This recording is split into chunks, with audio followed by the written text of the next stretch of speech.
Hello. Welcome to Twisted Stories, where intriguing and unexpected stories come to life. Please support the channel by following and sharing. A mafia boss's beloved sister was dying in childbirth. 15 world-class doctors had tried everything for 38 hours. Nothing worked. The baby was stuck and time was running out. Roman Castellano, the man who made all of New York tremble, stood helpless for the first time in his life. Then a 27-year-old cleaning lady, still holding her mop, did something that made every doctor in that room freeze. She knocked on the delivery room door and said 5 words that should have gotten her killed. "I can save your sister." She had no medical degree, no license, just hands that had delivered babies in a village most Americans couldn't find on a map. For 5 years, Catalina Reyes had mopped these floors in silence. But her grandmother had taught her secrets that Harvard Medical School never learned. Techniques passed down through 7 generations that could turn a baby without surgery. Roman nearly had his men drag her out. His sister was minutes from emergency surgery that could kill her. Get her out of here now. Why would anyone trust a cleaning lady over 15 Ivy League doctors? This is unacceptable. Wait. Give her a chance. What? Why? But Gianna Castellano looked into Catalina's eyes and saw something the expensive specialists didn't have. Certainty. Let her try. Gianna whispered to her brother Roman. Trust me, Catalina had 5 minutes. If she failed, she wouldn't just lose her job. She'd face the wrath of the most dangerous man in New York. If she succeeded, she'd prove that the woman everyone ignored knew more than the experts everyone trusted. She placed her callous, cleaning, chemical-worn hands on the mafia boss's sister's belly, and what happened in the next 10 minutes would either make her a hero or destroy her completely. If you're already hooked by Catalina's story, hit that like button and subscribe to the channel. Trust me, you don't want to miss what happens next. Catalina stepped through the door of the delivery room and felt the suffocating contrast at once. The room was as spacious as a 5-star hotel suite, with soft light falling from custom-designed fixtures, and marble floors polished so brightly she could see her own reflection staring back. Medical equipment worth millions of dollars lined the walls. Monitor screens flickering with red numbers and alarms. The newest ultrasound machine. A birthing bed that could be adjusted to any angle. All the most advanced technology money could buy. And then there were her hands, calloused, cracked, worn down by cleaning chemicals after 5 years of scrubbing floors. 15 doctors stood around the bed like a fortress made of white coats, their eyes fixed on Catalina, and she could read everything inside those looks. Contempt, doubt, outrage. A few folded their arms across their chests, lips pressed tight. Another shook his head slowly, as if he were watching a farce unfold. Dr. Morrison, the grey-haired man with a Yale diploma hanging in his office, didn't even bother to hide the disgust on his face. Roman stood in the corner with 4 bodyguards, his gaze never leaving Catalina for a single second. Every step she took, he watched. Every movement of her hands, he recorded. She knew that if she did anything suspicious, those men wouldn't hesitate to act. But Catalina didn't look at them. She only looked at Gianna. The woman on the bed looked like a ghost of herself. 38 hours of labor had drained every last ounce of strength from her. Her eyes were hollow, her lips split and dry. Her black hair plastered to her sweat-soaked forehead. But when Catalina drew close, Gianna opened her eyes and looked at her. In those exhausted eyes, Catalina saw something that made her heart tighten. Hope. Hope as fragile as a thread, but still there. Catalina stopped beside the bed, lowering her voice to something gentle. "I'm going to place my hands on your belly now. I won't hurt you." Gianna nodded, too tired to form words. Catalina drew in a deep breath, then laid her weathered hands on the stranger's abdomen, and the world around her disappeared. It was the feeling her grandmother had called the knowing, a connection science couldn't explain, couldn't be learned from books, only passed from one pair of hands to another through generations. Information began to travel through skin, through muscle, through bone. Catalina closed her eyes and listened with her fingers. She could feel the baby. The head was down, and that was good, but the rotation was completely wrong. The baby's face was turned upward instead of downward. The back pressed against the mother's spine. A shoulder trapped at the pelvis at an angle that couldn't possibly pass through. The doctors had been right to say the baby was stuck, but they were wrong to think surgery was the only way. And then Catalina felt something else. Something no machine could measure. The baby wasn't panicking. The heart rate was dropping. Not because the baby was dying. The baby was resting, waiting for someone to understand. Waiting for someone to help find a way out. Children know more than you think. Her grandmother had once told her. They know when someone truly understands them. A memory crashed into her without warning. 5 years ago, another night, another room. Her belly had been round like this, too. Her son had once lain inside her like this, too. Matteo. She had planned to name him Matteo. Familiar pain rose like a wave. But Catalina forced it down. Not now. Not here. This baby still had a chance. And she wasn't going to let it slip away. Catalina opened her eyes. Her voice carried through the silent room, clear and steady. I know what the problem is, and I know how to fix it. Roman took one step forward, his gaze burning into her. Then do it right now. Catalina began to move her hands slowly with intention. Each finger glided across Gianna's belly, as if she were reading a book written in a language only she could understand. She searched for the baby's shoulder first, feeling the small curve hidden beneath the taut skin. Then she began to press, not forcing, not shoving, only suggesting, guiding, as if she were whispering to the baby with her hands instead of with words. Vamos Pino, she murmured in Spanish, the language of home, of her grandmother, of 7 generations of women who had delivered babies before her. Just a little turn. Show me you can move. Dr. Morrison couldn't stay silent any longer. He stepped forward, his voice thick with contempt. This is a farce. She's just touching the patient's stomach. Dr. Chen, the man with a Harvard diploma hanging in his office, nodded in agreement. We should stop this immediately. Every second that passes is another second of danger for both mother and child. But Dr. Wells said nothing. She stood still, her eyes never leaving Catalina's hands.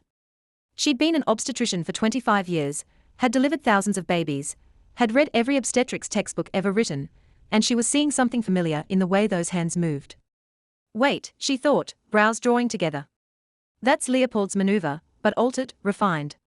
Where did she learn this?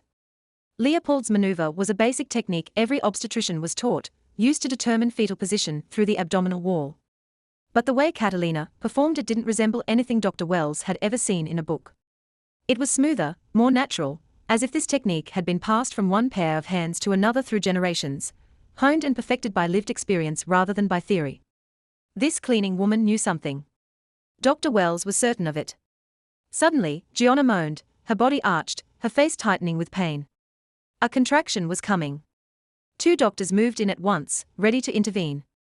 One reached toward Gianna's abdomen, the other prepared to call a nurse, but Catalina's voice cut through, sharp and final. No, don't touch her. The whole room went rigid. A cleaning woman had just given an order to Ivy League doctors. Dr. Morrison opened his mouth to protest, but Catalina didn't give him the chance. Let the contraction do its work, she said, her tone strangely steady in the charged air of the room. Her body knows what to do. We only need to guide, not force. She kept her hands on Gianna's belly but changed the pressure. Instead of fighting the contraction, she worked with it. When the uterus tightened, she adjusted the angle.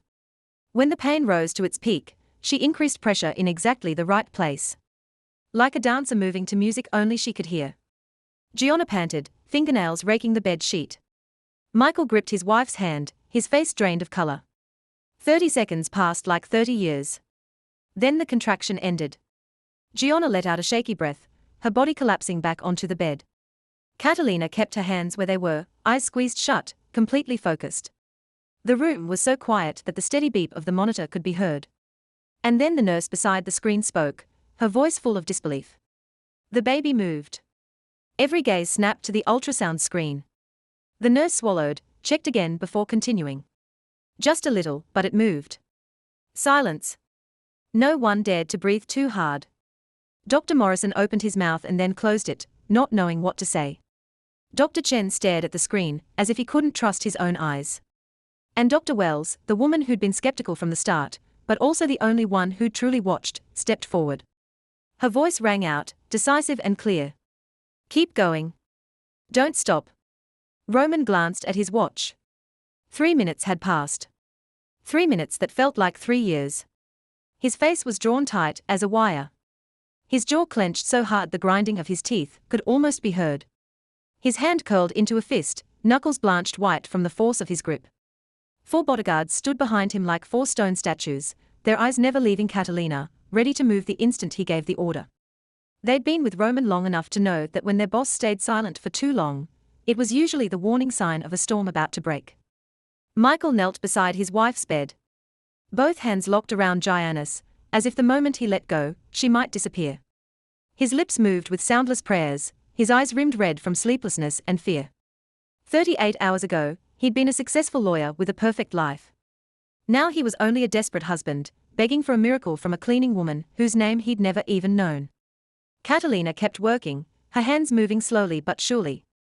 She could feel the baby responding little by little, like a flower opening under sunlight. Just a little more time. Just a little more. And then the sharp beep beep beep tore through the air. The monitor began to scream. A piercing sound filling the room like a death bell. Every head snapped toward the screen. The nearest nurse shouted, her voice trembling with panic.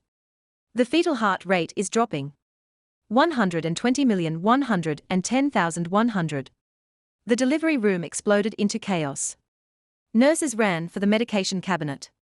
Doctors barked overlapping orders. Machines shrieked. Someone was calling the operating room. Doctor.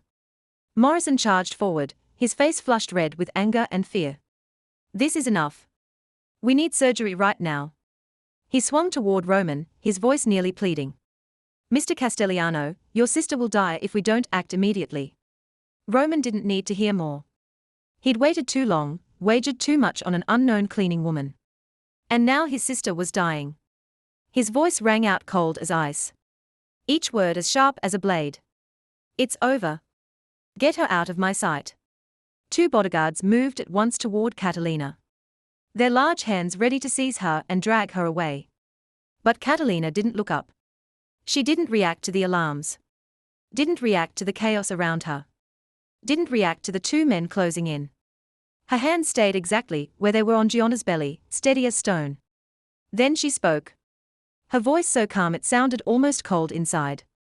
The storm raging all around them. No. The babe is resting, not dying. There's a difference. The entire room froze. The bodyguard stopped a few steps from her, looking to Roman for orders. The doctors fell silent, unable to believe what they'd heard. A cleaning woman had just defied a mafia boss. She'd just signed her own death warrant. Catalina lifted her head, and for the first time since she walked into this room, she looked Roman Castellano straight in the eyes. No fear, no trembling, only absolute certainty. Give me 30 seconds. Roman stepped forward, danger pouring off him like a predator about to strike. 30 seconds. My sister could die in 30 seconds. Your sister will die on the operating table. Catalina didn't blink. I've seen this before. The babe is too low. Surgery will kill them both, but if you let me finish, she continued, her voice steady as steel. They'll both live. I'm betting my life on that. Silence. The monitor still screamed. 95, 90, 85. The red numbers flashed like a countdown to disaster. Roman stood in the middle of the room, and for the first time in his 36 years, he didn't know what to do. He was Roman Castellano. He'd built an empire from nothing. He'd made the most powerful enemies kneel. He'd never been helpless, not once until tonight. A weak whisper cut through his thoughts. Roman Gianna, his sister, was looking at him with eyes exhausted to the bone, yet still filled with trust. Please, one word, just one word. But it was enough to bring down every wall Roman had ever built. He looked at his sister, the woman he'd sworn to protect at any cost since the day their mother died. The only person in the world who could make him do anything. Then he looked at Catalina, the cleaning woman with hands that knew the truth of hard work and eyes that didn't know fear. The woman who dared face him when all of New York shook at his name. 30 seconds. He was gambling his sister's life on 30 seconds. 30 seconds. His voice came out rough. Not 1 second more. Catalina nodded once and turned back to her work. Her hands moved faster now, more certain, as if she'd known all along he would agree. The screen still flashed red. 85, 80, 75. The entire room held its breath, and the clock began to count down. 30 seconds. That was all Catalina had. 30 seconds to prove she wasn't crazy. 30 seconds to save 2 lives. 30 seconds before Roman Castellano gave the order to end everything. The room sank into a heavy silence that felt hard to breathe through. No one dared to move. No one dared to breathe too loud. The monitor kept blaring its steady alarm, red numbers flashing as if they were counting down toward disaster. 75, 70, 65. Catalina closed her eyes. The outside world vanished. The alarms vanished. Roman's furious stare vanished. The doubt of 15 doctors vanished. There was only her and the baby. Two souls connected through skin and muscle and bone. Her hands moved one final time. The exact pressure, the exact place, the exact angle. 7 generations of knowledge flowed through her strong, experienced fingers, guiding her millimeter by millimeter. "Come on, little one," she whispered, her voice light as breath. "Your mama is waiting. Your family is waiting. Just turn for me. Just a little turn." And then she felt it beneath her palms. A small movement. Not something she created. Not something the contraction created. The baby was turning on its own, little by little, like a slow dance in the dark. The shoulder turned first, sliding through the narrow place where it had been trapped for nearly 2 days. Then the head tilted, searching for a new angle, the chin tucked to the chest, the posture every baby needs to be born. Catalina wanted to cry. She wanted to shout with joy, but she didn't do any of that. She only kept her hands steady, kept guiding, kept whispering encouragement until the baby finished its dance. Perfect position. The monitor was the first thing to reflect the miracle. The red numbers began to change. 90 trillion 100 billion 115 million 130,145. The alarm cut off. Silence dropped so suddenly that everyone flinched, as if they'd been jolted awake from a nightmare. The nurse by the screen cried out, her voice shaking because she couldn't believe what she was seeing. "The heart rate is stabilizing. 145 and holding." Catalina opened her eyes. She drew her hands back slowly and let them fall to her sides. Hands roughened by cleaning chemicals. Hands the 15 Ivy League doctors had dismissed, now trembling faintly with exhaustion. But her voice was still when she spoke. "It's done. The baby's in the right position." Dr. Wells didn't wait a single second. She rushed to the bed, gloved hands checking quickly. Every gaze locked on her, waiting for the final verdict. Then, Dr. Wells looked up, her eyes so wide they nearly bulged.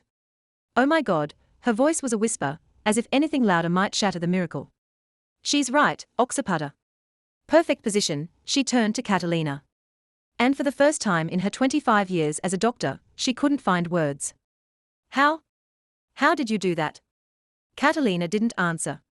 She didn't need to. The answer lived in 7 generations of women who delivered babies before her in her grandmother's hands that had taught her when she was still a child. In the hundreds of babies she'd welcomed into the world in a small village most Americans couldn't find on a map. 15 Ivy League doctors stood frozen like stone statues. They'd spent their lives studying at the most prestigious universities in the world. They'd read thousands of books, attended hundreds of conferences, performed thousands of surgeries, and they just watched a cleaning woman do what all of them together couldn't do in 38 hours. Dr. Morrison, the one who'd fought it hardest, the one who called Catalina a farce, stood there with his mouth hanging open. That can't be Dr. Wells turned on him, her voice cold as ice. "Clearly, it can." Roman stood in the corner, and for the first time in his 36 years, he didn't know how to react. He'd built an empire with ruthlessness and power. He'd made the most formidable enemies kneel through fear. He'd thought he'd seen everything, known everything, controlled everything. But he'd never seen anyone like Catalina Reyes. He looked at her, that small cleaning woman with eyes older than her years, and felt something unfamiliar rise in his chest. Respect, pure and absolute. She'd faced him when all of New York trembled. She'd gambled her life to save his sister, and she'd won. Suddenly, Gianna groaned. Her body arched, stronger than any time before. Another contraction crashed in, and this time, everything was different. Dr. Wells moved into position at once, her eyes bright with hope. "She's ready. The baby's coming. Everyone, positions now." The contraction hit like a tsunami, stronger than all the ones before, more intense than all the ones before. Gianna arched, and something strange happened. After 38 hours of exhaustion, after hours of agonizing struggle, suddenly everything changed. She knew exactly what to do. A primal instinct woke up. The instinct etched into the DNA of every woman since the beginning of time. Her body didn't resist the pain anymore. It welcomed the pain. It used the pain. Dr. Wells shouted, her voice carrying across the room. Push, Gianna. Push right now, Gianna screamed. Not the scream of pain or despair from the last 38 hours. This was a scream of power, a scream of determination, a scream of a mother ready to do anything to bring her child into the world. She pushed with everything she had left in her exhausted body. And for the first time in this long nightmare, the baby moved the right way. Michael knelt beside the bed, gripping his wife's hand, tears streaming down his cheeks. You're doing it, baby. You're doing it. His voice broke, shattered with emotion. Another contraction. Another scream. Another push. Gianna squeezed her husband's hand so hard her nails bit into his skin. But Michael didn't even flinch. He only looked at her with something like worship, as if she were the strongest creature he'd ever seen. Dr. Wells leaned in, her eyes blazing. I can see the head. Just one more push. Gianna took a deep breath. This was the moment that decided everything. After this grueling ordeal, after 15 doctors had been powerless, after a cleaning woman had walked in and done the impossible, it had all led to this. She screamed one last time. The sound tore through the air, echoing across the luxurious room. She pushed with every shred of strength she had left, with all the love of a mother, with all the will of a woman who'd fought for 38 hours just to hold her child.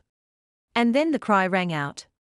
A small sound, but fierce enough to rip apart 38 hours of tension and fear and despair.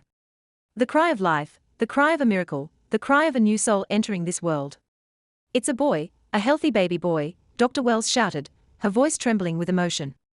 The tiny baby, red and slick and wailing, was placed on Gianna's chest. She wrapped him in her arms, tears pouring like a river, lips pressing kisses to the small, wet head. She whispered words of love. Words she'd waited 38 hours to say, my love, my son. I love you. I love you so much. Michael dropped to his knees beside his wife and child, shoulders shaking as he cried. He touched his son's tiny hand, and when those little fingers curled around his finger, he broke completely. Not long ago, he'd thought he'd lose them both. Now they were here, safe together. The room erupted. The doctors, who doubted and looked down on her, were smiling now and clapping. Nurses wiped tears with their sleeves. Laughter and sobs and applause blended into a symphony of joy and relief. But no one noticed Roman Castellano. The mafia boss stood in the corner, motionless as stone. He stared at his nephew, the small life crying on his sister's chest, and the impossible happened. Tears fell down Roman's cheeks. One drop, then too many to count. Roman Castellano, the man who made all of New York afraid. The man who built an empire on blood and fear. The man who hadn't cried since the day his mother died 28 years ago, was crying. He didn't try to hide it. He didn't care who saw. He just stood there, tears streaming down his hard face, looking at his nephew. In that moment, he wasn't a mafia boss anymore. He was only a brother who'd almost lost his sister, an uncle meeting his nephew, a man being reminded that there were things in this world power and money couldn't buy. Catalina stood in the opposite corner where no one paid attention. She'd slipped back there at some point, making room for the family, making room for the sacred moment she didn't belong to. She quietly wiped her tears with the back of her rough palm. She watched the family come back together. The mother holding her baby, the father crying with happiness, the uncle standing there with tears pouring down his face. This was what she'd lost 5 years ago. She dreamed of a moment like this, too. She'd imagined holding her son, hearing Mateo's first cry, seeing Diego cry with happiness beside her. But fate had stolen everything. Strangely, she didn't hurt. Not right now. She only felt peace because for the first time in 5 years, she felt like she mattered. She'd saved 2 lives. She'd done what 5 years ago she couldn't do for herself, and that was enough. Roman lifted his head, and his gaze met Catalina's across the crowded room. Between the laughter and the crying and the applause, the two of them looked at each other in silence. Catalina gave a small nod, as if to say, "Don't thank me. Don't say anything." But Roman didn't nod back. He only looked at her with an expression she couldn't understand. An expression different from his first anger, different from doubt, different from any way he'd ever looked at anyone. She didn't know what it meant. Not yet. Where is she? Gianna's voice rang out, weak but urgent. Where's the woman who saved us? People looked around, but the corner where Catalina had stood was empty. The cleaning woman was gone as quietly as she'd appeared. Out in the hallway, Catalina pushed her cleaning cart toward the elevator. Her hands were still trembling slightly. Her heart was still racing, but her face was calm, as if nothing had happened. She was only a cleaning woman, invisible, forgotten, and she'd go on like that. Or at least that's what she thought. 2 hours later, Catalina was mopping the floor on the third-floor corridor. Far from the VIP delivery room, far from the laughter, far from the baby's cries, far from everything that had just happened. She tried to return to normal like every night. Like the last 5 years, dip the mop into the bucket, wring it out, wipe from left to right, step back once, repeat. A rhythm so familiar she could do it in her sleep. But tonight, her hands were still trembling, only slightly, almost imperceptibly. But she knew. Her body knew. It hadn't forgotten the feeling of her palms on Gianna's belly. The feeling of the baby turning beneath her hands. The feeling of life moving at her guidance. She'd forgotten that feeling. For 5 years, she hadn't delivered a baby. For 5 years, she'd hidden who she really was. Burying 7 generations of knowledge beneath a janitor's uniform. Tonight, it all came back. And she didn't know what she was supposed to feel about that. Footsteps echoed in the empty corridor. Slow, deliberate. Catalina didn't need to look up to know who was coming. Only one man walked with that kind of confidence, arrogant in its ease, as if the whole world belonged to him, and everyone else was only borrowing space. She kept mopping, didn't pause, didn't look up. The delivery room is on the 7th floor. You're headed the wrong way. Roman Castellano stopped a few steps from her. He stood there alone. No bodyguards, no entourage, only him and the darkness of the late-night corridor. I'm exactly where I need to be. Catalina still didn't look up. She dipped the mop, wrung it out, kept working as if the most powerful mafia boss in New York was nothing more than an invisible ghost. Who are you? Who are you? Roman asked, and his voice no longer carried the threat it had held in the delivery room. Who are you really? You can read my employee file. Catalina Reyes, janitor, night shift. That's not what I'm asking. Catalina stopped mopping for the first time since he appeared. She looked up at him. The corridor light fell across her face, sharpening the fatigue, the early lines, the eyes older than her years, the eyes of someone who'd seen too much. I used to be a midwife in El Salvador a long time ago. Roman didn't speak. He only watched her waiting. Why are you mopping floors in New York? Catalina bent down and wrung the mop again, even though it didn't need it. Because New York doesn't shoot people for saying no. Silence. That answer hung in the air like a heavy curtain. Roman looked at her differently. No longer the unknown cleaning woman he had nearly thrown out of the delivery room. No longer the woman he'd dismissed. Now he saw someone with a story. Someone with scars. Someone who'd fled something so terrifying that scrubbing floors in a foreign city still felt safer than staying home. Why did you take the risk? He asked, softer now. You knew who I am. You knew what could happen if you failed. Yes, so why? Catalina set the mop down. She straightened, facing the mafia boss, and for the first time, he realized how small she was. Small, but not fragile. Because I couldn't save my own child, but I could save your nephew. The words hit Roman like a fist to the chest. He stood there motionless, as if someone had pulled the air from his lungs. He'd built an empire with violence. He'd heard countless pleas, countless threats, countless lies, but he'd never heard anyone say anything like that. He looked at her, the small woman with eyes older than her years, with coarse hands, with a rumpled janitor uniform, and he saw something he rarely saw in anyone. Real pain. The kind of pain you can't fake, can't perform, can't buy with money. Your child, his voice went rough. That's not a story for tonight. Catalina took hold of the cleaning cart and started pushing it toward the elevator. Go back to your family, Mr. Castellano. They need you. She walked away without looking back. Her footsteps sounded steady on the patterned stone floor she just cleaned. Roman stayed where he was, watching her small back recede. He could have called her back. He could have ordered her to stop. He was Roman Castellano. No one refused him. No one turned their back and walked away without his permission. But he did nothing. He only stood there and called after her, his voice carrying down the empty hall. I don't forget a debt ever. Catalina stopped at the elevator doors, but she didn't turn around. I don't want anything from you. The elevator opened. She stepped inside, the doors closed, and she was gone. Roman stood alone in the third-floor corridor, staring at the elevator doors after they shut. Around him was silence, broken only by the soft hum of the air conditioning and the faint buzz of fluorescent lights. He looked down at the spot where she'd been standing. The floor was still wet from the mop. For the first time in his life, someone had refused him, and he hadn't felt anger. For the first time, someone had turned their back and walked away, and he hadn't wanted to punish them. For the first time, someone had made him this curious. Who was she? What had she lost? Why was she here mopping floors in the middle of the night, carrying secrets that heavy? Roman pulled out his phone and dialed his right hand. The man on the other end answered immediately, even though it was nearly 3 o'clock in the morning. Find out everything about Catalina Reyes. Roman's voice allowed no argument. Everything. 1 week later, Catalina's world collapsed. She was changing into her uniform in the staff locker room when the HR manager walked in. Face as cold as a coin, a stack of paperwork in hand. Miss Reyes, you're suspended from work effective immediately. Catalina stood there with her buttons only half fastened, not understanding what she'd just heard. What's the reason? Practicing medicine without a license.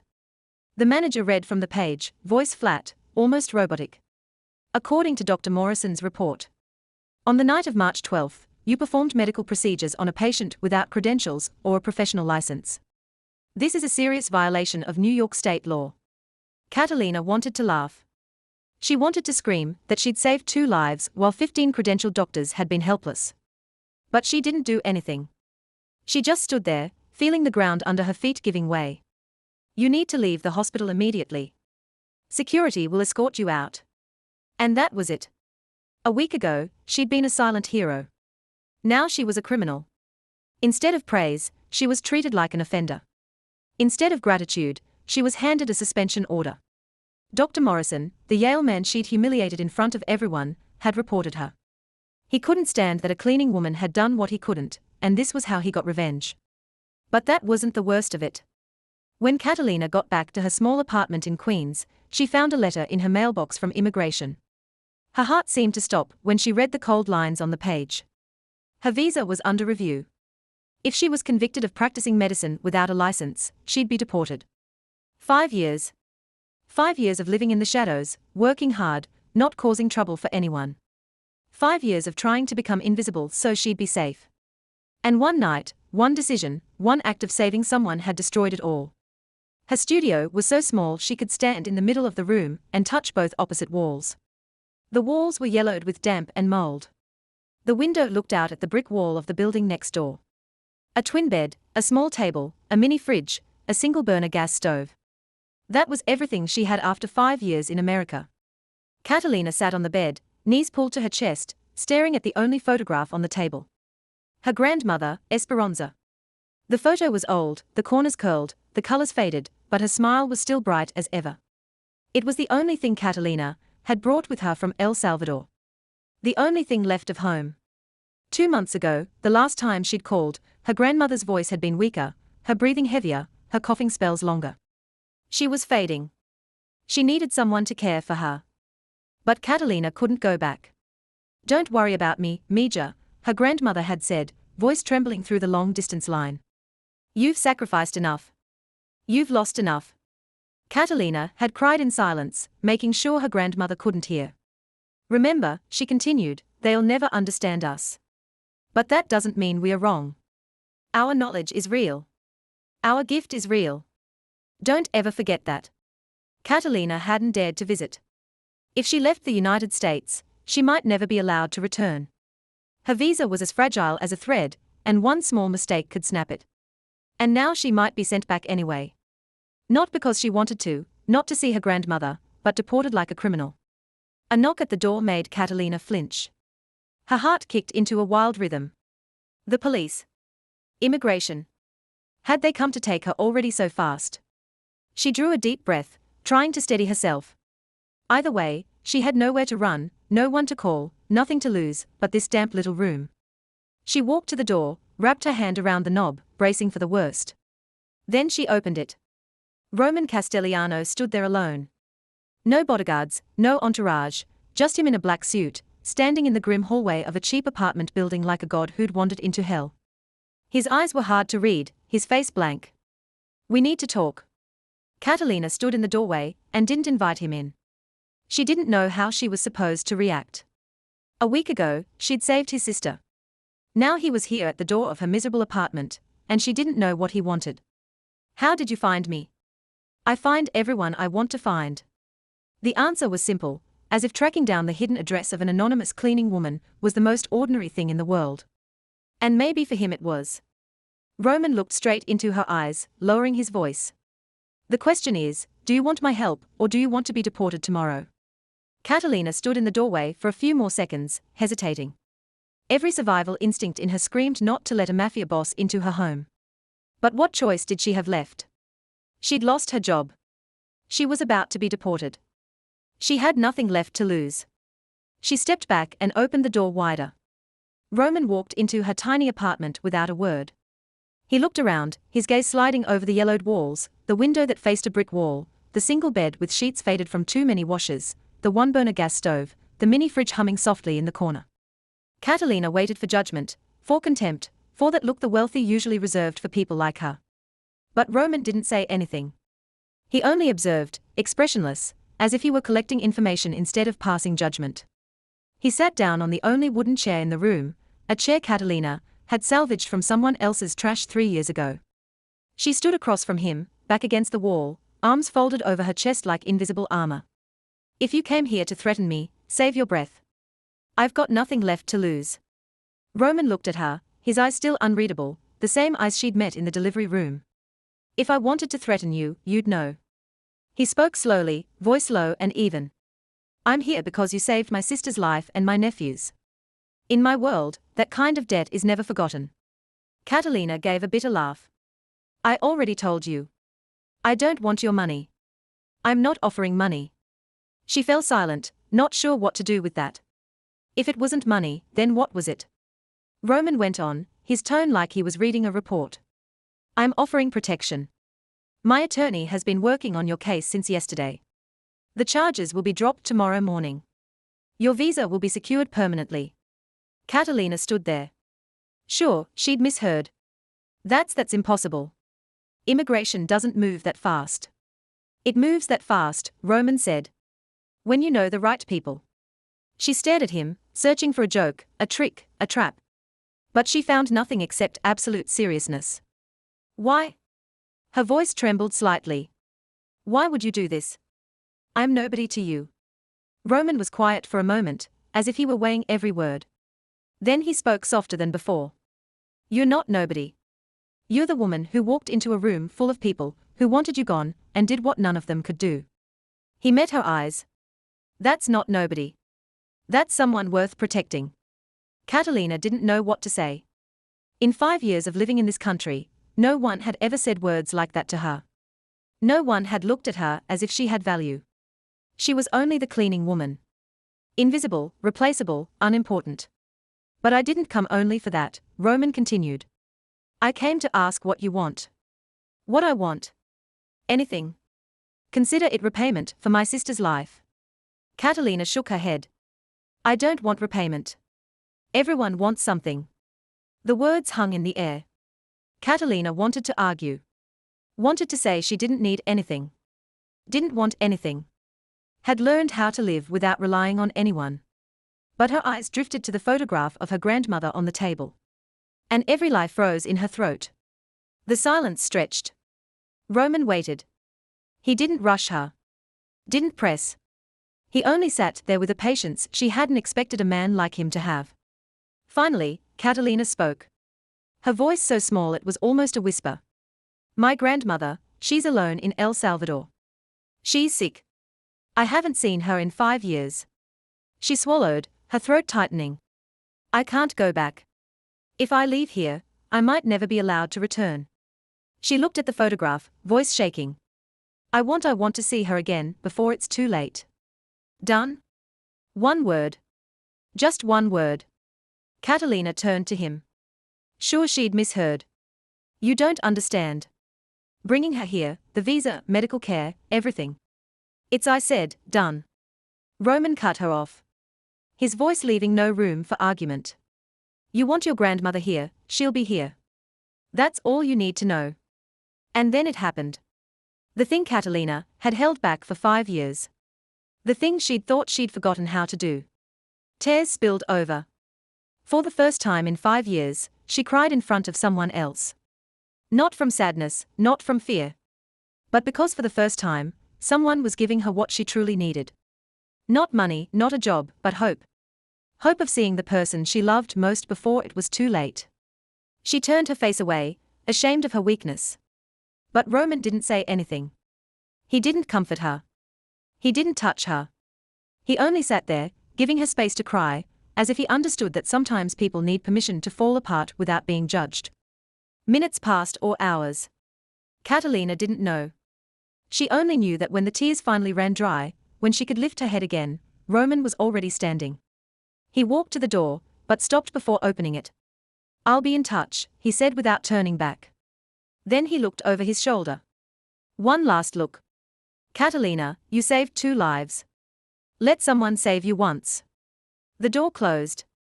Catalina stood alone in her tiny apartment, her cheeks still wet with tears.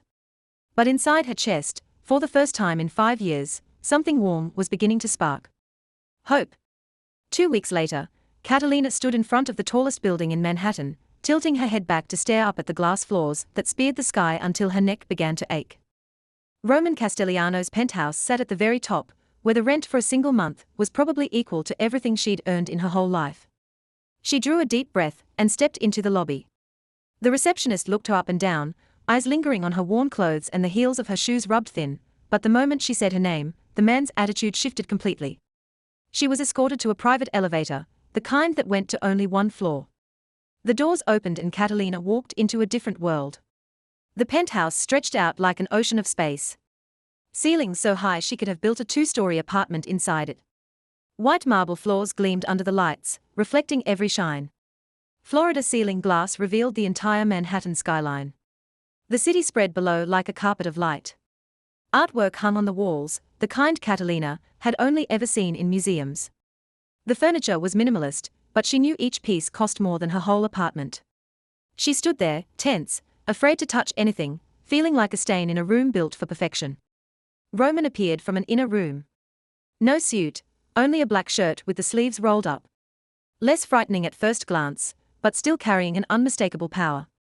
He led her to his desk where a thick stack of documents had been prepared. A visa for her grandmother, comprehensive health insurance, first-class plane tickets, paperwork for a new apartment rental near the hospital. Everything had been handled down to the smallest detail. Catalina signed page after page, her hand trembling faintly, unable to believe any of it was real. When the last page was signed, Roman stood, walked to the liquor cabinet, and poured 2 glasses. He turned back and offered one to her. Stay a little. Catalina meant to refuse. She didn't belong here. She should go back to her tiny apartment. Should disappear before he realized she didn't deserve what he was doing for her. But Roman continued, his voice different now, softer, as if the armor he'd worn for years was slowly slipping off. There's something I want to tell you. Something I've never told anyone outside my family. Catalina sat down, the glass in her hand, her heart beating fast for reasons she couldn't name. Roman stood by the glass wall, facing the city, his back to her. Silence stretched long enough that she thought he'd changed his mind. Then he began. My mother died giving birth to Gianna 28 years ago. His tone was steady, like he was reading a news report, but Catalina heard the crack buried deep beneath it. I was 8. I stood outside the delivery room and listened to my mother screaming for hours. Nobody let me in. Nobody told me what was happening. He paused, drew a breath. Then the screaming stopped. The doctor came out, his face white as paper. He told my father. We did everything we could. Roman turned and Catalina saw something she'd never thought she'd see on the face of a mafia boss. Pain raw and primitive, as if the wound still bled even after nearly 3 decades. I saw my mother through the glass. She was lying there, blood everywhere, not moving. I didn't understand. I kept thinking she was sleeping. I kept waiting for her to wake up. He took a swallow of whiskey, as if he needed something to push the memory down. That day, I swore I'd never be helpless again. I built an empire. I became the man everyone fears. Because fear is power. He looked at her, his gaze cutting straight through. But when Gianna was on that bed, I was that 8-year-old boy again, standing outside, unable to do anything. All the power, all the money, all the fear I've spread, it meant nothing. His voice shifted, something softer entering it. Then you walked in. A cleaning woman with a mop. And you saved them. He set his glass down and studied her, as if she were a puzzle he couldn't solve. You have something I've spent my whole life trying to buy, and I can't. What is it? What do you have that I don't? Catalina was quiet for a moment, staring at the drink in her hand that she hadn't taken a single sip from. I don't have anything special. I know what loss feels like. She lifted her eyes to meet his. When you've lost everything, you're not afraid anymore. Roman watched her, and she knew the next question was coming before he even opened his mouth. Tell me, what did you lose? Catalina turned to the window, the city glittering below like millions of stars fallen to the ground. She hadn't told this story to anyone in 5 years. She'd buried it so deep that sometimes she almost forgot it had ever been real. But tonight, in this lavish penthouse, across from a man who'd just exposed the deepest wound of his own, she felt the walls she'd built beginning to crumble. I had a husband. His name was Diego. He was the best man I've ever known. Her voice was light as breath, but every word landed like stone. A gang wanted him to join. He said, no. They shot him in front of me. She heard Roman inhale sharply, but she didn't look at him. She couldn't. I was 7 months pregnant. She continued, her voice starting to shake. The shock. I lost the baby that night. A boy. I was going to name him Mateo. She turned back to Roman. And for the first time, she didn't try to hide the pain in her eyes. I lost my husband and my son in the same night. A heavy silence settled over the room. Roman looked at her, and she saw something change in his gaze. He wasn't looking at her like a cleaning woman anymore. Not like a savior either. He was looking at her like someone like himself. Someone life had knocked down. And yet she stood up. That's why you saved them. His voice went rough. Because you couldn't save your own child. Catalina nodded, tears rising but held back. If I can stop one mother from feeling what I felt, even just one, then it's all worth it. They sat in silence, two strangers with matching wounds, watching the glittering city below, and they didn't need to say anything else. For the first time in a long time, neither of them felt alone. 3 weeks later, Catalina's life began to shift in small but significant ways. The charges had been dropped exactly as Roman had promised. Her visa had been extended permanently. The paperwork for her grandmother was being processed, and according to Roman, she would be in the United States within a month. For the first time in 5 years, Catalina allowed herself to hope. That afternoon, she was buying groceries at a small market near her new apartment, the one Roman had rented for her without asking. She was choosing fruit, holding a red apple in her hand, her mind turning over what her grandmother might like when she arrived. She didn't notice the man approaching until he was beside her, far too close to be accidental. He said her name, Catalina Reyes, and the thick El Salvador accent froze her blood solid. Then he added, La Terra del Pueblo, the village midwife. Catalina turned, and the world seemed to collapse under her feet. Marco Salazar. She recognized him instantly, even after 5 years. The sharp angled face with a long scar running from his temple down to his cheekbone. The eyes cold as a snake's. The smile that never reached his gaze. He was one of the men who'd stood watching when Diego was shot. He was one of the men who'd laughed when her husband went down in a pool of blood. Catalina's heart kicked into chaos. Her hand shaking so hard the apple slipped from her fingers, hit the floor, and rolled away in a deadly quiet. Marco gave a contemptuous little laugh, his voice low, but clear enough that every word landed. He asked if she thought she could disappear, and said they had eyes everywhere. Catalina couldn't speak. She couldn't move. She stood there, rigid as a statue, while the nightmare she believed she'd left behind in El Salvador suddenly stood inches from her. Marco went on saying her husband had owed them he'd paid with his life, but the debt wasn't erased. He picked up an apple and turned it in his palm, as if he were playing. Then looked at her with eyes sharp as knives, and said she knew things about them, things she'd seen, things she'd heard, and they couldn't allow loose ends to exist. Catalina found her voice again, though it trembled in a way that felt pathetic, even to her. She said she didn't know anything. She hadn't told anyone anything. Marco nodded with a sympathy that was clearly fake and said he knew she hadn't spoken, but she could speak, and that was the problem. He stepped closer, close enough that she could smell cheap cigarettes on him, and told her she had a week to come back to them willingly, or they would bring her back. Then he paused, his smile spreading wider, and added her grandmother, too. It felt like a fist drove straight into Catalina's chest. He said they knew where the old woman lived. Old, alone, a weak heart, and Catalina's teeth ground together, as her hand curled into a fist, even though she knew she didn't stand a chance against the man in front of her. She warned them not to touch her, and Marco laughed, a sound like breaking glass. He repeated that she had a weak part terror, then set the apple back on the shelf and patted her shoulder, as if they were old friends before turning and walking away. He disappeared through the door, and melted into the street crowd, as if he'd never been there at all. Catalina stood under the bright grocery store lights among ordinary shoppers, who had no idea her world had just fallen apart for the second time. She couldn't remember how she got home. She only knew that when she came back to herself, she was sitting on the bed in the new apartment. The door locked tight, the curtains drawn, darkness pressing down on everything. Her hands were still shaking. Her whole body was still shaking. 5 years of running, rebuilding her life from nothing, trying to forget the nightmare. And now it had found her. Run, she thought. And the thought turned sour immediately. Because run where? She'd run once. She didn't have the strength to run again. Call the police. They couldn't protect her from MS-13. Nobody could. Those men had eyes everywhere, reach that stretched far, and a hatred that never cooled. Catalina looked at the phone on the table. Roman's number was in her contacts, the number he'd given her after that night in the penthouse. She didn't want to drag him into this. He'd already done enough for her. He didn't owe her anything else. But she had no one at all. Her fingers trembled as she dialed. The line rang once, then twice, and then his voice came through, deep and steady as always, saying her name, Catalina. She told him she needed help. 30 minutes later, Roman was standing in her apartment with 4 men in black suits behind him.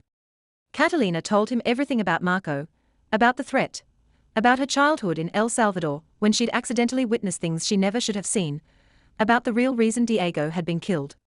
Roman sat silent the entire time she spoke. His face unreadable like stone. When she finished, the room sank into a heavy silence. Then he spoke and his voice was so cold the air seemed to turn to ice. He said they would never touch her or her grandmother. He rose tall and terrifying in the darkness, and said this was his city and no one was allowed to threaten what belonged to him. Catalina stared at him, the words echoing in her mind. What belonged to me? And she didn't know what she felt about that. Protected, possessed, or both. Roman told her she would stay at his house until this was resolved, his tone leaving no room for argument. Catalina started to protest, saying she couldn't, and Roman cut her off, telling her it wasn't a request. She looked at him, ready to push back, and then she saw something in his eyes she hadn't seen before. Worry. Real worry. Not for a debt, not for an obligation. For her. And she heard herself answer quietly. All right. 5 weeks passed like a dream. The threat from MS-13 was handled. Roman didn't say how. And Catalina didn't ask. She only knew that one morning he looked at her and said, "It's done. You're safe." And she believed him. Marco Salazar didn't appear again. There were no more suspicious shadows trailing her. No more strange calls or threatening messages. The nightmare was gone. And Catalina didn't want to know how it had disappeared. Some questions were better left unasked. Her life began to change in ways she'd never imagined. Dr. Wells, the only woman in that delivery room who'd chosen to watch instead of judge, reached out to her. She offered Catalina a job at the hospital as a birth consultant, a title created specifically for her, blending traditional midwifery knowledge with modern medicine. And today was the first day Catalina stood in front of the mirror in the staff changing room, staring at her reflection, as if she couldn't quite believe it was real. A white coat, a name badge that read Catalina Reyes, birth consultant, not a pale blue janitor uniform, not a cleaning cart, not the invisibility she'd worn for 5 years like a second skin. It felt strange. When she stepped into the hallway, a few nurses smiled and greeted her. A young doctor nodded with respect as he passed. They knew the story. The rumor had spread through the hospital about the cleaning woman who'd saved the Castellanos when 15 doctors couldn't. Catalina wasn't invisible anymore, and she didn't know if she liked that. But not everyone welcomed her. Catalina was standing at the nurse's station reviewing patient files. Dr. Wells had handed her when a familiar voice sounded behind her. "So now we are taking medical advice from a janitor." Dr. Morrison, the man with the Yale degree who'd reported her, who tried to ruin her life because she'd embarrassed him. He stood there with his arms crossed, looking at her with undisguised contempt. A few doctors and nurses nearby stopped. Tense. "What's next?" He went on loud enough for everyone to hear. "Valet parking performing surgery." Catalina didn't answer. She was used to insults. 5 years of scrubbing floors had given her a lifetime's worth. She lowered her gaze and kept reading the file as if he didn't exist. But Dr. Morrison wasn't finished. "Who do you think you are? Do you think one lucky moment makes you a doctor? You're just a— Is there a problem here, doctor?" A low voice, cold as cut ice, sliced through his words. Roman Castellano stood at the end of the hall, just stepping out of Gianna's room. He'd come to visit his sister and his nephew, and he'd walked into the scene at the exact moment the humiliation was unfolding. Dr. Morrison turned and his face went pale when he realized who was looking at him. The most powerful mafia boss in New York was standing there, his gaze so cold it felt like it could freeze the air. No problem, Mr. Castellano." "Good." Roman walked closer, each step measured on the stone floor. "Because Miss Ree has saved my sister's life, and anyone who disrespects her is disrespecting me." He stopped directly in front of Dr. Morrison, taller by nearly a head. "I trust you understand that." Dr. Morrison swallowed, nodded quickly, and slipped away like a mouse that had spotted a cat. The people around them scattered fast, no one wanting to stand too close to danger. Roman watched him go, then turned back to Catalina, his expression softening, but she didn't feel grateful. She felt angry. Catalina waited until they reached a quieter stretch of hallway, then faced him. "You didn't need to do that. He was insulting you. I can handle it. I've handled much worse." "You shouldn't have to handle it," Roman replied as if it were the most obvious truth in the world. "That's not your decision," Catalina said, her voice colder than she'd meant it to be. "I don't need you fighting for me. I've survived this long without a protector." "And look where that got you," Roman shot back, his gaze sharpening. "Alone. Afraid. Nearly deported." The words landed like a slap. Catalina lifted her chin, her eyes burning. "I'd rather be alone than be owned." Roman looked like someone had hit him in the chest. He stared at her, and she caught something flicker in his eyes. "Hurt? Is that what you think? You think I'm trying to own you?" "I don't know what you're trying to do," Catalina said, her voice trembling slightly. "And that's the problem." A tight silence wrapped the hallway. Roman held her gaze for a long moment. And when he spoke, his voice was softer, almost a whisper. "I'm trying to protect you because I care." "Is that really so hard to believe?" "Yes," Catalina said without hesitation. "It's very hard to believe because nobody cares without wanting something back." Roman looked at her, and she saw real pain in his eyes. "Then maybe you've been around the wrong people." He turned and walked away without looking back. Catalina stood alone in the hallway, watching his broad back until it disappeared around the corner. She knew she'd gone too far. She knew she'd hurt him, but she didn't know how to trust anyone anymore. 5 years of loneliness had taught her that every kindness came with a price, and she was afraid of finding out what price Roman wanted her to pay. 2 weeks passed in a heavy silence. Roman didn't reach out. Catalina didn't call. They moved like strangers again, as if what had happened between them had only been a dream. Catalina kept working at the hospital, kept learning how to live inside this new life. But there was a strange hollow place in her chest that she didn't want to admit was there. She missed him. She missed the late-night conversations in the penthouse. She missed the way he listened to her, as if every word she spoke mattered, and she hated herself for it. Gianna came to find her one afternoon just as Catalina finished her shift. She pushed a stroller with baby Matteo sleeping inside. A smile on her lips, but seriousness in her eyes. "My brother's an idiot," Gianna said plainly without any softening. "But his intentions are good." Catalina didn't know what to say. She only stood there looking at the woman whose life she'd saved 7 weeks earlier. "He asked me to give you this." Gianna handed her a slip of paper. "An address in Brooklyn, and a time this afternoon." Catalina went there without knowing what she was expecting. In front of her was an old 3-story building. The red brick faded with time. Scaffolding wrapped around it. Workers moving in and out. The sound of drills and hammers filling the air. The building was being renovated. Roman stood at the entrance alone. No suit, only a dark blue shirt with the sleeves rolled up. He looked different, less frightening, more real. When he saw her, he didn't smile, but his eyes brightened. You came. Gianna said you wanted to show me something. Roman nodded and pushed open the heavy wooden door. Come with me. Inside, the building was larger than Catalina expected. Afternoon light poured through large windows and spilled across wooden floors, being polished back to life. The walls had been painted white, new plumbing and electrical lines installed, the air carrying the faint scent of fresh paint and new cut wood. Roman led her through room after room and finally stopped in a wide space, with high ceilings and windows that looked out onto a small garden in the back.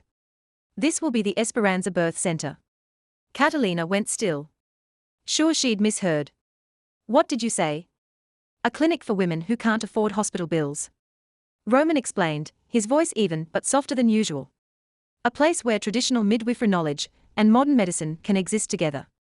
A place where women like you can do what you were born to do. Catalina stared at him, then around the room, then back at him. You're serious?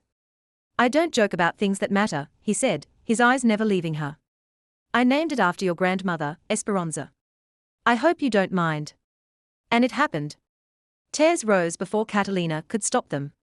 She lifted a hand to cover her mouth, her shoulders shaking, unable to control the wave of feeling that swallowed her whole. Roman stood there, a flash of alarm crossing his face. I'm sorry. I shouldn't have decided on my own. If you don't want it, no. Catalina shook her head, tears still falling, but she was smiling. These are happy tears. They walked through the building again, and Roman explained the plan detail by detail.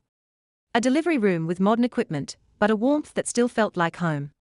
A training room where Catalina could pass 7 generations of knowledge on to young midwives. A free clinic for immigrant women without insurance. Catalina started to offer suggestions, animated in a way she hadn't felt in years. This room could be for postpartum care. And here, if we add one more window, the natural light would be better for the mothers. Roman listened, nodding, taking in every word as if it were the most important thing in the world. Finally, they went up to the rooftop. Brooklyn spread out below. Old rooftops stitched between new towers. The sunset turning the sky to gold. Catalina stood by the railing. Evening wind lifting her hair. I'm sorry, she said, not looking at him. For what I said about being owned. You weren't wrong, Roman said, standing beside her, also looking out at the city. In my world, protection usually comes with conditions. He paused as if searching for the right words. But with you. He stopped again, almost careful. There are no conditions. I don't want anything from you. Catalina turned to look at him. Then why? Why are you doing all of this? Roman turned too, his gaze meeting hers. And in that moment, she saw him without armor. Because you make me want to be something different than what I am. His voice was light as breath. To everyone else, I'm Roman Castellano, a name people fear. With you, I'm just Roman, and I haven't been allowed to be just Roman since I was 8. Catalina didn't know what to say. There weren't words big enough. She only knew her heart was beating faster than it should, that something was shifting between them, something she didn't dare name. She reached out and touched his hand where it rested on the railing. Not a grip, just a light touch. A small connection between two people used to living alone. Roman looked down at her hand on his. He didn't pull away and they stood there, two silhouettes against a sunset sky, letting themselves for the first time touch the hope of something more than loneliness. 2 months later, Catalina stood in the arrivals hall at JFK, her heart pounding so hard she thought the whole world could hear it. Around her, people flowed past. The steady voice of airport announcements echoed overhead. Suitcase wheels rattled across the floor, and families reunited in laughter and tears, but she didn't hear any of it. She stared at the glass doors, waiting for a small figure she'd missed for 5 years. Roman stood behind her at a respectful distance. He knew this was her moment, not his. He simply stayed there in silence, like a guard in the shadows. The doors opened and the stream of travelers poured in. Catalina rose onto her toes, trying to see overheads, her heart threatening to leap out of her chest. And then she saw her. Grandmother Esperanza, smaller than Catalina remembered, older, hair white as clouds, back more bent, steps slower. 5 years of distance had taken many things from her. But her eyes, Her eyes were still bright as ever, still sharp, still full of love. Abua, Catalina cried, not caring who stared, not caring where she was. She ran to her, pushing through the crowd, tears spilling before she even realized they were coming. Her grandmother lifted her head, and when she saw Catalina, her wrinkled lips began to tremble. Mija. They embraced in the middle of the crowded airport. Catalina held her grandmother tight, as if she might disappear the moment Catalina loosened her arms. Her grandmother held her back, small hands rubbing her spine the way she used to when Catalina was a child, waking from nightmares. 5 years fell apart in tears. 5 years of loneliness. 5 years of longing. 5 years of not daring to go home, because she feared she wouldn't be allowed to return. None of it mattered anymore. Abua. Abua. I've missed you so much. Mija, my beautiful Mija. Her grandmother's voice shook, tears rolling down her creased cheeks. You're safe. You're alive. I'm here now.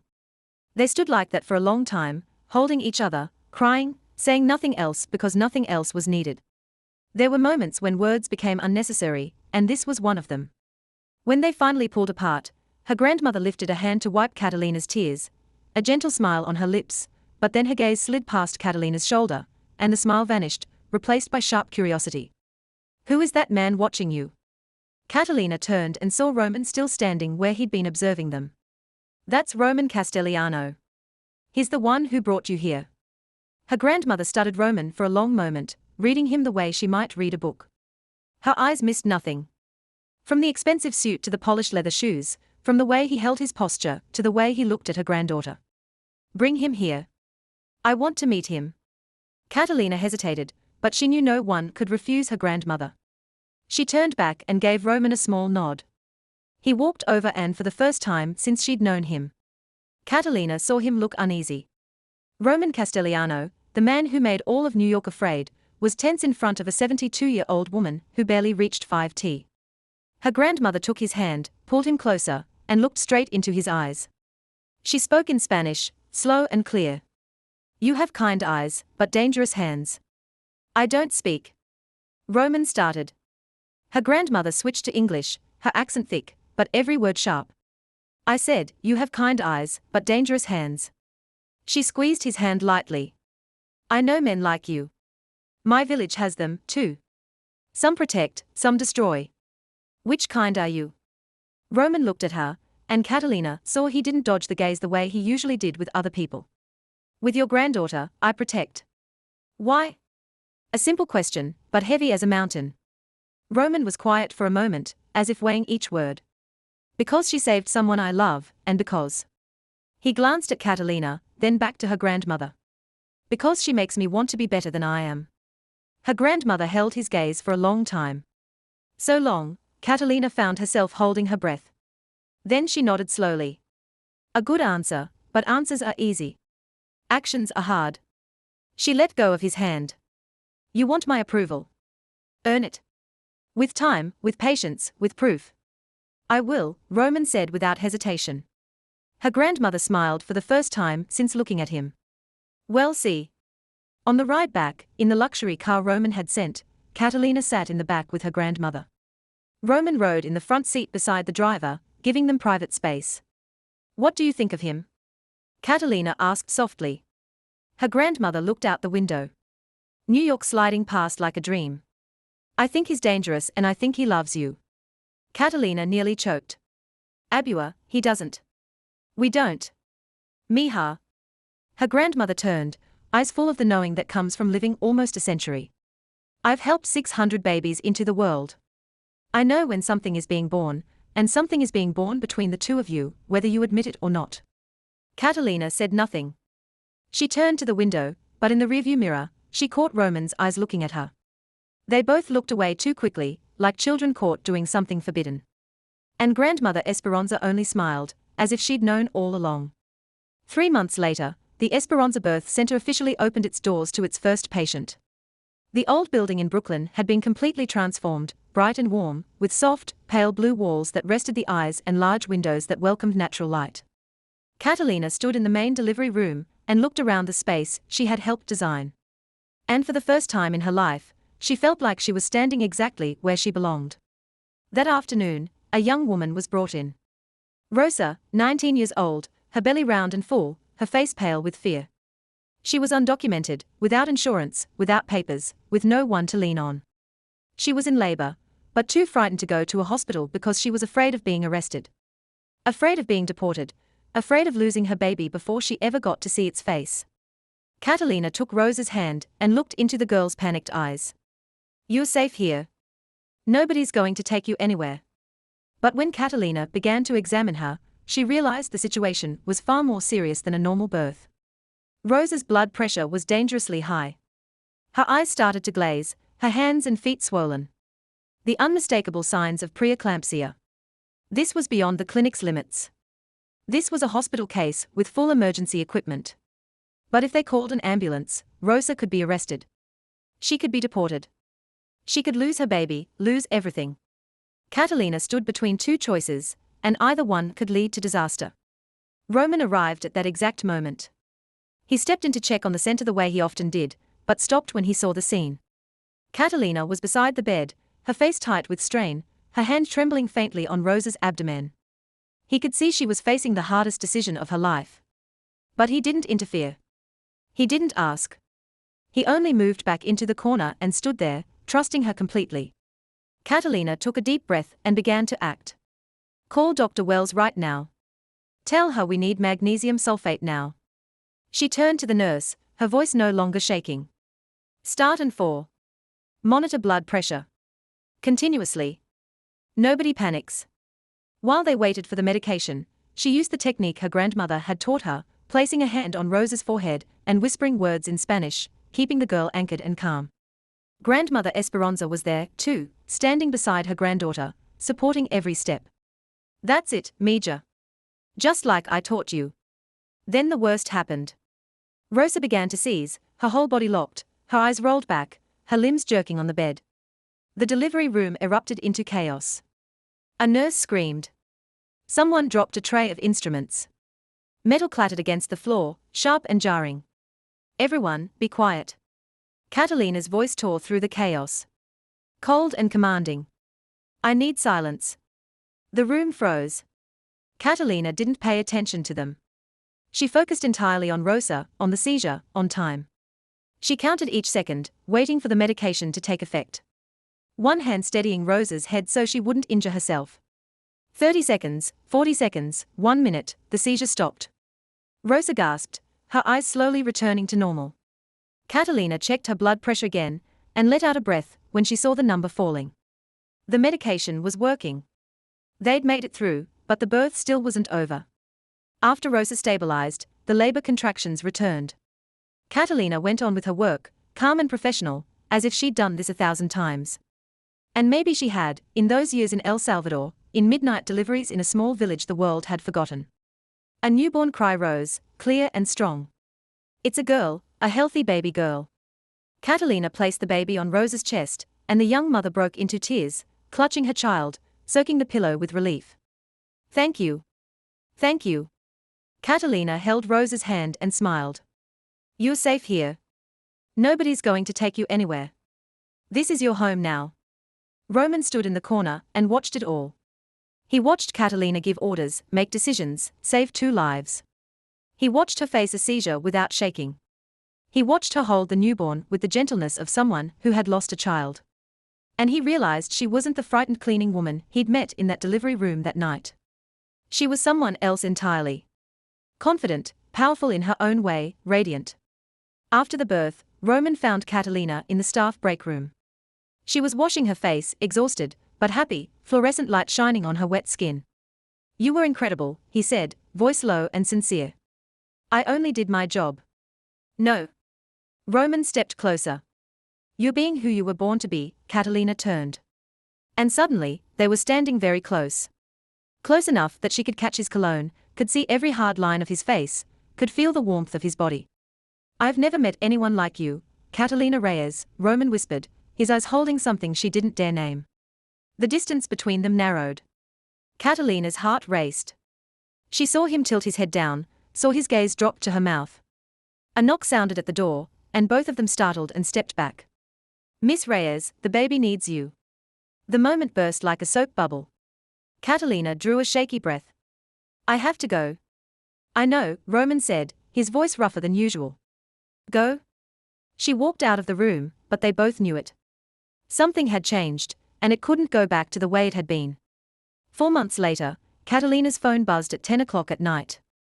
Roman's name glowed on the screen, and her heart tightened for a reason she didn't want to admit. I have something important I need to tell you. His voice came through the call, low and serious. Can you come to the clinic?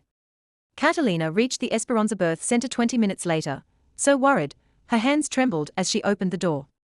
The clinic was closed, dim lights washing over empty hallways and leaving the air unnaturally still. Roman was waiting for her in the main delivery room, the very room where a month ago she'd saved Rosa and her baby.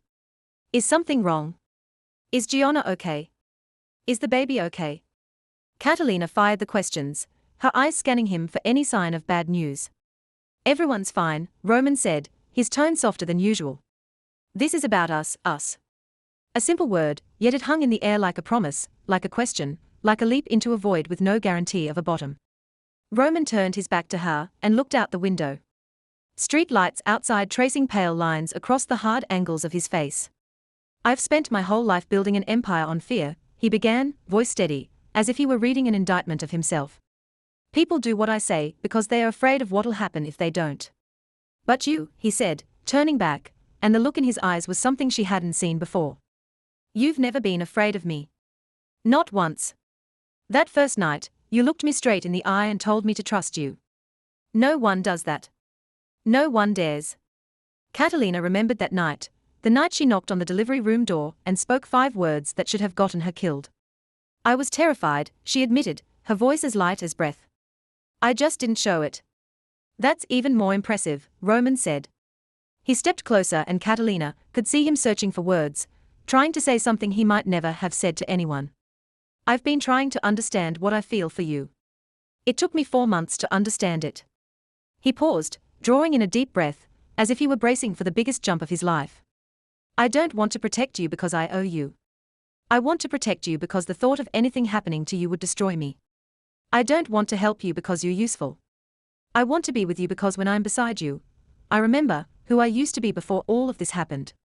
He looked at her and in his eyes, she saw a naked truth with no armor left to hide behind. I'm not asking you to love me. I'm only asking you to give me a chance to try. Silence filled the room. Catalina stood there, her heart racing, her mind spinning with 1,000 tangled thoughts. She'd lost too much.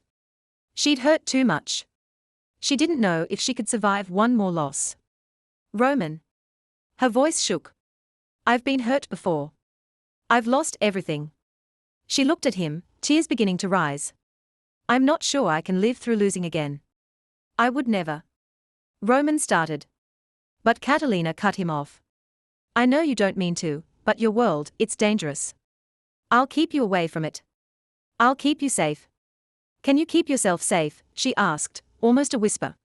Can you promise me you'll come home every night? Roman fell silent. She was asking for what he couldn't guarantee. In his world, nothing was certain.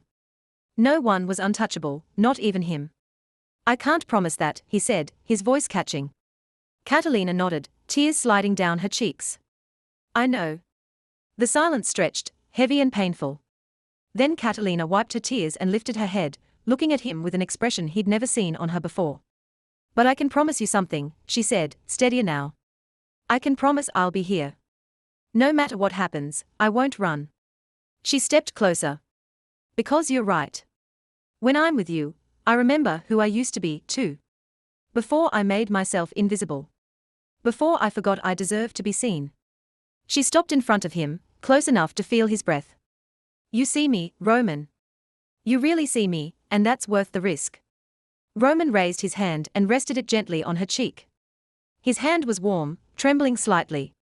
Nothing like the cold hand of the mafia boss she'd once known.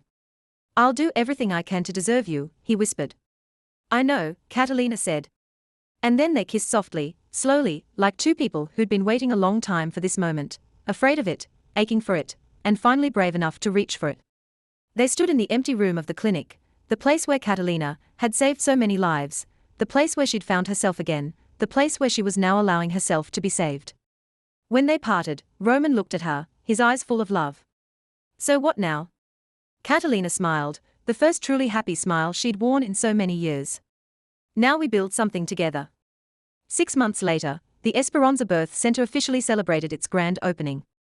The old building in Brooklyn now glowed under the spring sun. Blue and white ribbons everywhere. Fresh flowers set in every corner. A large crowd gathered at the main entrance. Doctors, nurses, reporters, and community members who'd heard about this place. It was a beautiful day to begin a new chapter. Gianna stood in the front row with Michael, holding baby Matteo, the 1-year-old tugging at his mother's blouse. The name Matteo had been Catalina's suggestion, chosen in honor of Matteo, the son she'd lost. Gianna had cried when she heard the reason, and she'd insisted on saying yes. Grandmother Esperanza sat in the seat of honor, her silver hair neatly brushed, her eyes shining with pride as she watched her granddaughter at the podium. She'd lived 72 years, had helped 600 babies into the world, but no moment had ever made her happier than this one. Dr. Wells spoke first on behalf of the hospital, praising the union of modern medicine and traditional knowledge. Rosa, the young woman Catalina had saved 3 months earlier, stood in the crowd with her little daughter in her arms, tears sliding down her cheeks, as she watched the woman who'd given her and her child a second chance. Then it was Catalina's turn. She stepped up to the microphone, looked down at the crowd, and for the first time in her life, she didn't feel invisible. 6 months ago, I was a cleaning woman mopping floors in silence, she began, her voice trembling slightly but steady. I thought my gift died with my son. I thought my fate was to be invisible forever. But one person saw me when nobody else did. She turned and looked at Roman, the man standing at the back of the crowd, his gaze never leaving her for even a second. He gave me back my purpose. He gave me back my grandmother.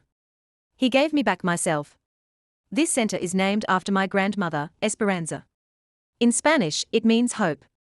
She drew a breath, tears rising. That's what we bring here. Hope for mothers who have run out of hope. For babies who need a chance. No one will be turned away. No one will be forgotten. No one will be invisible. In Catalina's mind, a memory flashed. That night, her mop in hand, standing outside the delivery room door, her heart pounding with fear, but unable to turn away. Her grandmother's voice echoed inside her. When you know how to help, staying silent is harm. She hadn't stayed silent. She'd knocked. She'd spoken 5 words that should have cost her life. And her life had changed forever. Catalina and her grandmother held the scissors together and cut the red ribbon. Applause thundered, mixing with cheers and the tears of people who'd witnessed her journey from the beginning. Roman stood behind the crowd, not clapping, only watching her with a pride she could feel even from dozens of steps away. After the ceremony, her grandmother pulled Catalina aside and took her granddaughter's hand. I told you, Mija, the knowing lives in your fingers. She smiled, her old eyes still bright as stars. But now you have more than that. You have someone who believes in you. She glanced toward Roman, who was speaking with Dr. Wells, though his eyes still drifted back to Catalina now and then. He passed my test. With time, with patience, with proof, she squeezed Catalina's hand. You can trust him. The clinic opened immediately after the ceremony, and the first patient was already waiting. A young mother, maybe only in her 20s, her belly round and full, the worried eyes of a first-time pregnancy. Catalina guided her into the exam room, speaking gently to ease her tension. I'm going to place my hands on your belly now. I won't hurt you. The young woman nodded, and Catalina laid her skilled, hard-working hands on the pregnant belly. In that moment, the knowing awakened. The familiar sensation rushed back. Information traveling through skin, through muscle, through bone. She felt the baby head down. Perfect position, a strong, steady heartbeat, the circle closed. Your baby is perfect, Catalina said with a smile. Head is down, ready to meet you. The young woman burst into tears of relief. And Catalina held her hand the way her grandmother had held hers for so many years. Roman stood in the doorway, watching Catalina work. He was no longer a mafia boss, watching prey. He was simply a man watching the woman he loved shine. Catalina lifted her gaze, meeting his eyes across the room. She smiled, a truly happy smile, the kind she'd thought she'd forgotten the night she lost her husband and child 5 years ago. He smiled back, gave a small nod, then quietly turned away so she could keep working. Some people are born to be seen. Some people are born to see what others miss. Catalina Reyes had lived 5 years in the dark before she understood. Invisibility had never been her destiny. It had only been a temporary hiding place until she was brave enough to step into the light. And when she did, she found something unexpected waiting. Not only purpose, not only salvation, but love. The kind of love that sees her, truly sees her, and stays even knowing everything. The end. Catalina and Roman's story has closed, but its message still echoes. This is a story about courage. About daring to step out of the shadows even when you're afraid. About daring to use your gift even when the world doesn't recognize it. About daring to love even after you've been hurt. The biggest lesson from this story is don't ever let fear make you invisible. You have value. You have your own gift. And there's always someone out there willing to see you if you dare to give them the chance. If you felt moved by this story, please subscribe to the channel and turn on notifications so you don't miss the most compelling videos every day. Don't forget to hit the like button and share this video with your friends and loved ones, the ones who might need to hear this story today. How did this story make you feel? Have you ever felt invisible in your life? Has anyone ever seen you when nobody else did? Share your feelings in the comments below. We'd truly love to hear the thoughts from the deepest part of your heart. Thank you for staying with us through this long story. Wishing you and your family good health, a joyful life, and days that are peaceful and full of hope, just like the name Esperanza in the story. Goodbye and see you again in the next video.